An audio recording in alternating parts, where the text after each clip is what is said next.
Wear a mask. We've heard it for months, right, by several experts, Dr. Fauci, Dr. Sanjay Gupta, right here at CNN.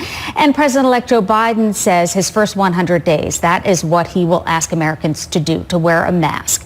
Dr. Anthony Fauci has been saying this is a good idea, though, in terms of what Biden is choosing to do the first 100 days.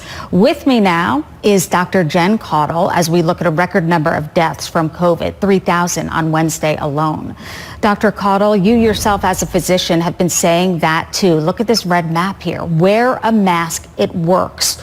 So Dr. Jen, when you hear President-elect Joe Biden say that, does it give you optimism? Do you think that people will do it, or does there need to be a law in place, a mandate? Good morning. Good morning. It does give me a lot of optimism. It gives me a lot of hope. I've always been a fan not only of masks, but also a national mask mandate. Of course, that's not what this is, but this is encouraging everyone to wear a mask for 100 days. That's the type of leadership that we need. That's the type of directive that we need. We know that mask wearing, fortunately, by some surveys has increased over time. We also know that we're not where we need to be. Some projections say that if 95% of the population wears masks in a few months, we could reduce the number of deaths by 66,000. That is remarkable. And also, Susan, we've also gotten more data about mask wearing. We know it not only protects the other person, but masks also protect us as well. So this is absolutely a step in the right direction. My hope is simply that not only do those who already wear masks continue, but those who have not worn masks, I'm hoping they will jump on board. You know, I know we talk about surges. I feel like it's never really dipped. Remember hearing about flatten the line? I feel like that has not been done.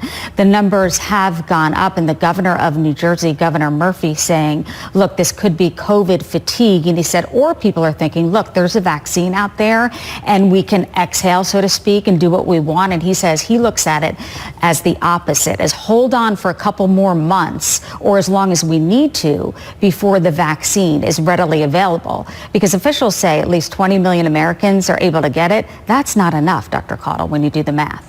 That's exactly right. I mean, certainly this is the first rollout, and states, of course, in the last couple of days have had to submit their plans for how they foresee distributing the vaccine, et cetera. We do know the CDC guidelines are recommending that healthcare workers and people, residents of long-term residential facilities be first in line. However, the idea, Susan, is we're not going to have nearly enough vaccines that we need. This is just the first start.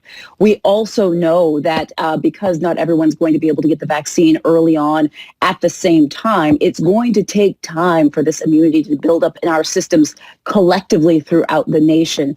We know we are going to have to continue wearing masks and social distance and do all of that for a while.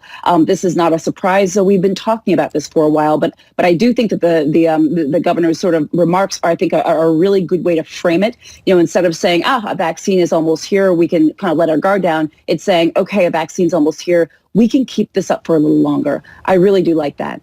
Yeah, just hold on and we can work together on this, hopefully. Dr. Jen Caudle, thank you as always. Thank you.